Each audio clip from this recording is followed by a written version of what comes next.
When you're dealing with people, no matter whether you're in a for-profit or a government agency, people want to be respected. They want their problems solved, they want their issues heard, and they want them addressed. Customer experience wisdom, a dash of travel talk. We've been cleared for takeoff. The best meals are served outside and require a passport. Hey everybody, welcome back to CX Passport. I gotta tell you, this one's really unique as we are filming another iteration of CX Passport Live. Today I'm super excited to be with Candy Kothmann as we are filming at the CCNG regional event sponsored by Spark CX down here in Austin, Texas. Candy has some amazing information, as we talked about a couple days ago, to share. She is the North Texas Telecenter Director for the Texas Workforce Commission. Y'all, this is a big deal. Employment sits really high when it comes to people's personal needs. TWC is charged with overseeing and providing workforce development services to employers and job seekers. Candy is the unemployment insurance division of the Texas Workforce Commission. Now, imagine all of these folks. They're needing to call in, they've got questions, they need support, they need to receive unemployment benefits. That's where Candy's group and her team comes in. This is actually on a personal level for me because I have been the beneficiary of the services that TWC has provided. I have had unemployment moments when there have been layoffs and rifts in my past, and TWC has stepped in to fill that gap when I've gone through that. So the comfort level that I felt was due to what Candy and her team provided. Y'all, I mentioned that we're doing this in Austin, my beloved Austin. Well, if you see a bigger grin on my face than normal, that's why, because I just love it here. But Candy, welcome to CX Passport.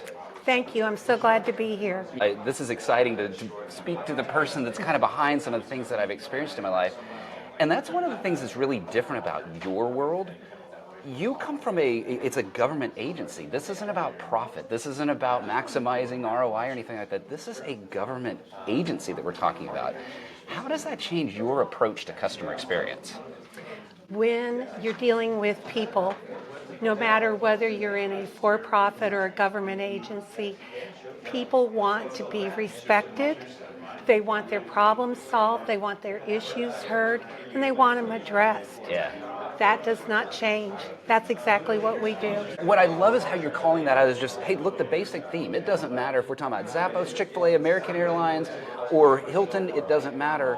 Am I heard? Am I respected? Am I understood? With that as your baseline, knowing that profit isn't necessarily the objective, how are you going about that? How does that sort of drive your mentality and your focus on how can I give that to my claimants? In our organization, with the Texas Workforce Commission, we have an ethics policy. That ethics policy says that we believe that all people should be treated with respect, compassion, and courtesy.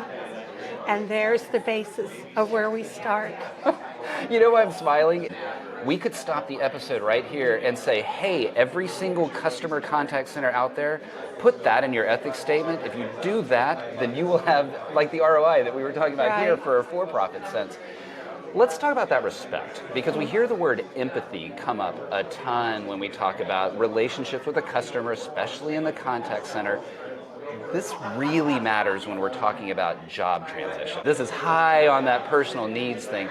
How are you equipping your team, your agents, to be able to deliver that type of empathy on that scale? Well, we have what we call an optimized performance model. It's behaviors based. Okay. So every evaluation or calls that we listen to is based on the behaviors of our agents. Okay. And we have 5 objectives for every customer contact. We want every contact to be accurate, complete, efficient, effective, and courteous.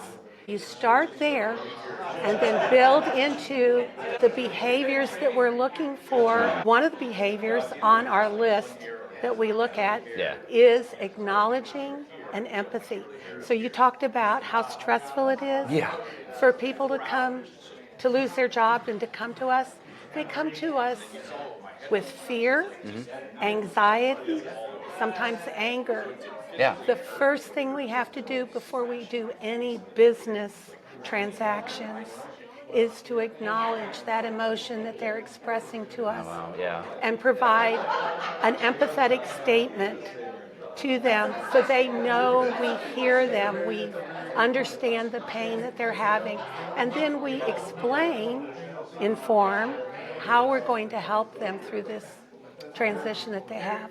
You're bringing me back to some memories, right? Because absolutely, especially we're talking about, these are situations where people lost their employment based on no fault of their own. That's exactly right. I was working for .coms, and guess what? Lots of .coms failed in the late aughts, early 90s. That's not the person's fault. That's right. And so there is that fear, that rage, that disappointment that they're coming at y'all with. Anger. Right. There's some absolute anger that sits in there. I imagine the real challenge is balancing that efficiency and empathy. This effectiveness along with that care for that person. How are you balancing that? First of all, we don't measure average handle time at the agent's level. Okay. Okay. Yes, we have those stats. We are looking at outliers. Okay. Too fast, too slow, Yeah. over the average. And then we look at what those behaviors are that cause that to be one of the outliers. Yeah. All right. When our agents, our customer service reps are talking to people, we want the call to last as little or as long as needed to achieve the business purpose of the call.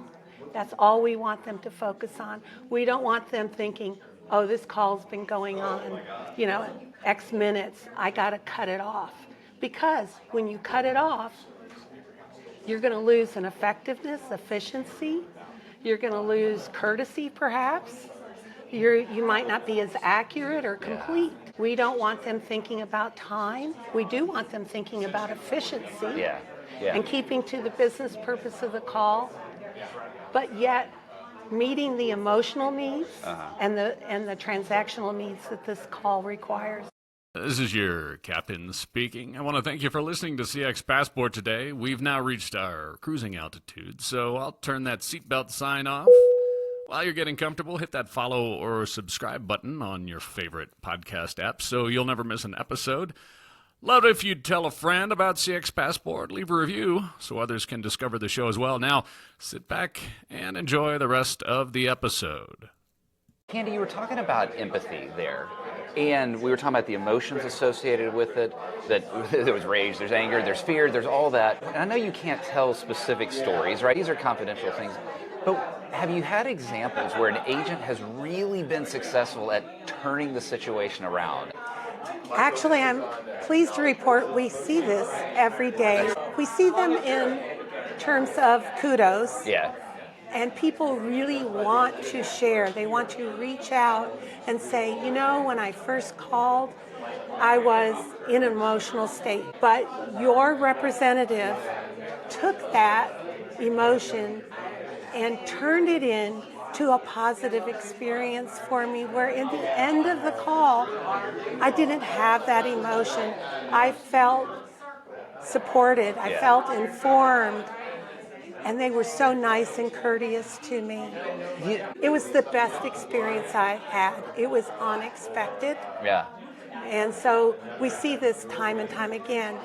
We have those really big, over-the-top, challenging moments. Yeah. And frequently that involves us getting involved with our law enforcement agencies. Oh gosh, okay, we're really getting there. Okay, yeah. And that's meant to help support the person who has made a threat of self-harm. Yeah. Because people do often feel at the end of their rope. Oh my gosh, no, we're getting real here. Yeah, Wow. they feel at the end of their rope, and they are desperate, many times desperate. And when we're hearing that level of desperation and mode, the business transaction is second place. Yeah. It is all about crisis intervention, acknowledging, empathizing, but even that cannot be enough sometimes. Yeah. Because we can't solve everybody's problems. So we do engage in our law enforcement partners to help do wellness checks and, intervene. Oh my gosh. You may have heard people say this before, but I'm literally, I've got long sleeves on, but I've got goosebumps hearing your story here. I want to talk about the agent experience for a second. Sure.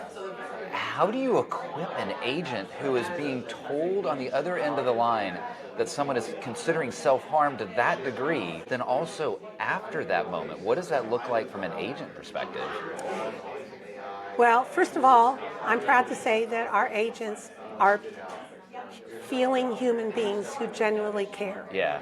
So we have a process that we go into to say, when this happens, here's the process that you go Okay, through. right. And we do have a help desk. They can immediately reach out. They can alert us that something is going on. We always tell them, acknowledge, empathize, and when you're not able to assist them, you escalate, you bring on person who can then do what's necessary to continue the conversation, or in some cases engage in wellness checks for that individual. The intensity of this is off the charts for anything I've talked about in a contact center before, right? This is a lot different than my flight got canceled, right? Yeah. What about the agent who just went through that? What is the experience for the agent who just went through that moment? They have to feel supported and that they're not alone. Right. Okay. But we also talk to them about how this isn't about them, the Right. agent. This is about the individual and the human aspect. And they're caring enough to want to be a help to them. If they have a need to de-escalate, we have that for them. They do not have to continue on to the next call. They have someone that they can call, their supervisor, and talk through what just happened. Oftentimes, we're able to hear what the outcome was. Most of the time, it's a positive outcome. It works out in the end, and everybody feels good. Oh, great, we got past that. They're going to be just fine.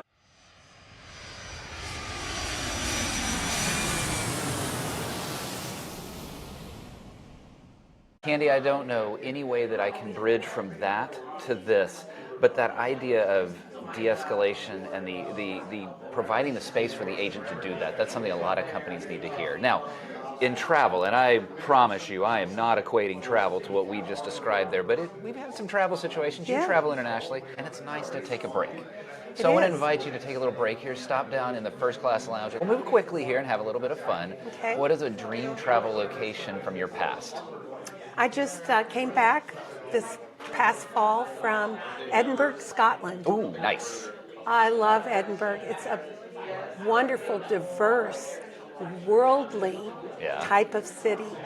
You have people from all cultures, all parts of the world, all coming together in this really vibrant city that's full of history and culture and great food.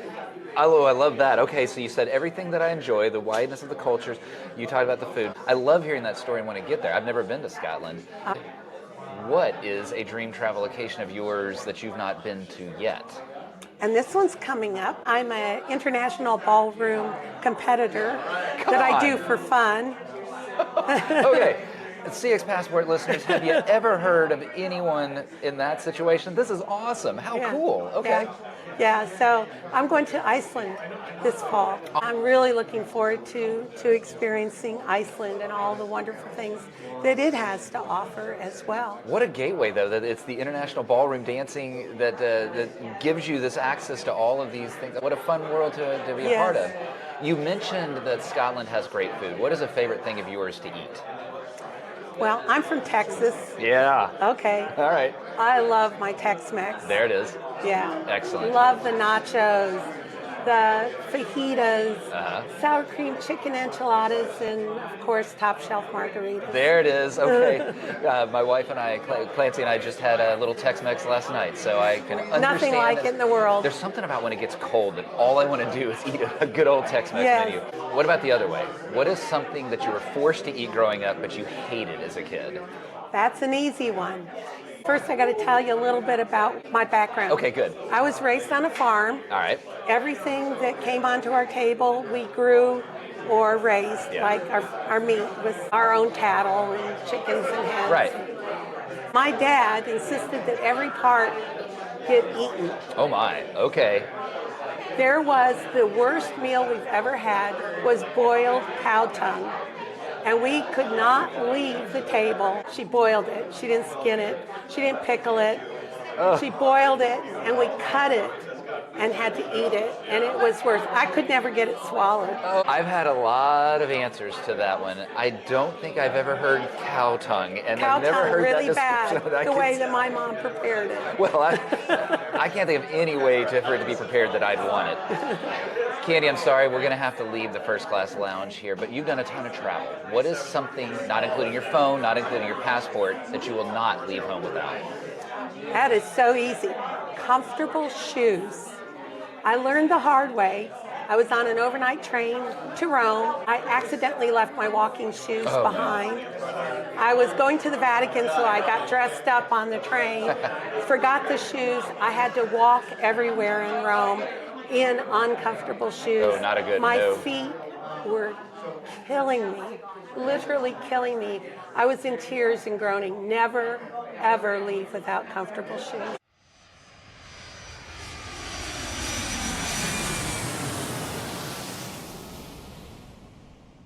Candy, so many of the people that are calling in with an issue, with a problem, or even a complaint. We've talked a lot about how the agent handles the empathy, the concern, the care for the claimant in that moment.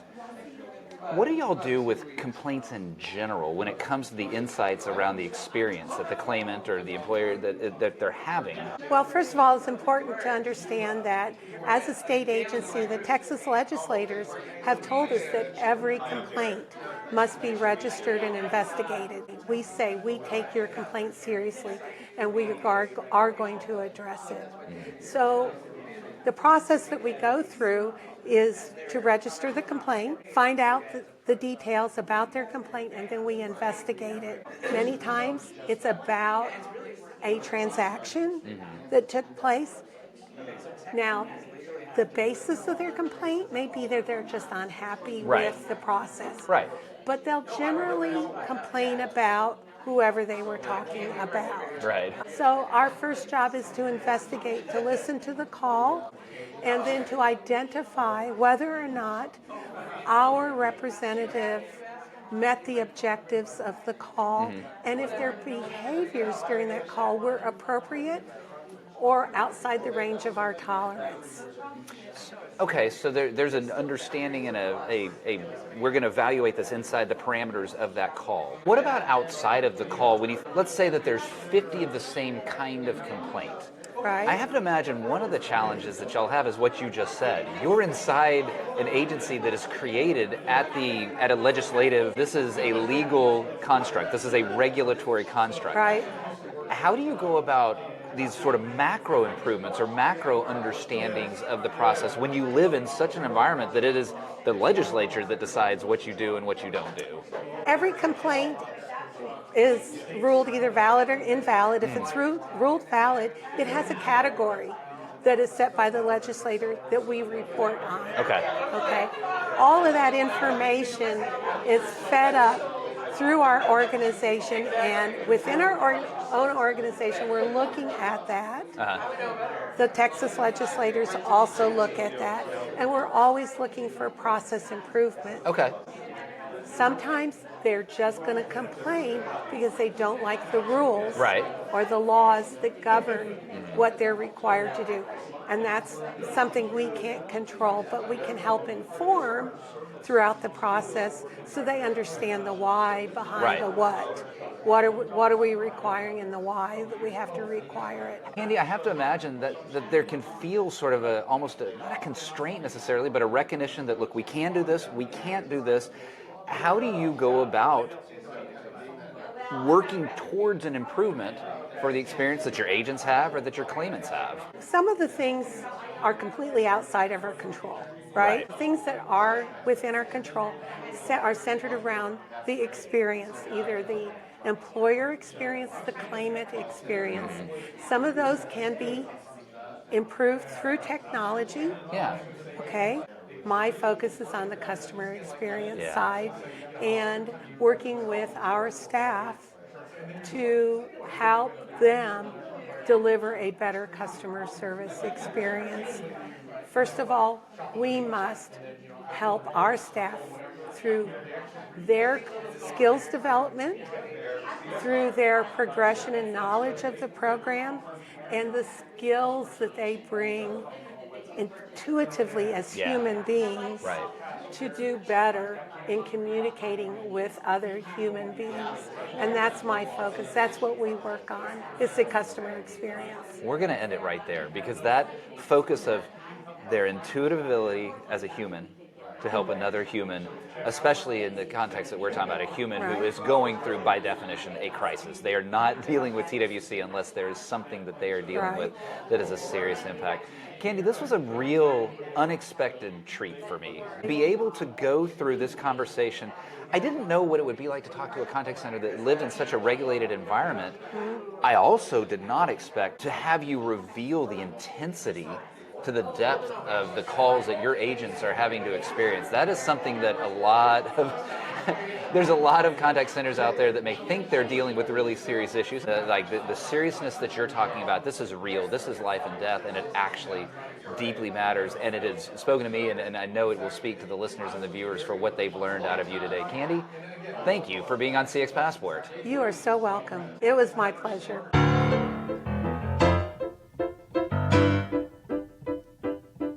Thanks for joining us this week on CX Passport. If you liked today's episode, I have 3 quick next steps for you. Click subscribe on the CX Passport YouTube channel or your favorite podcast app.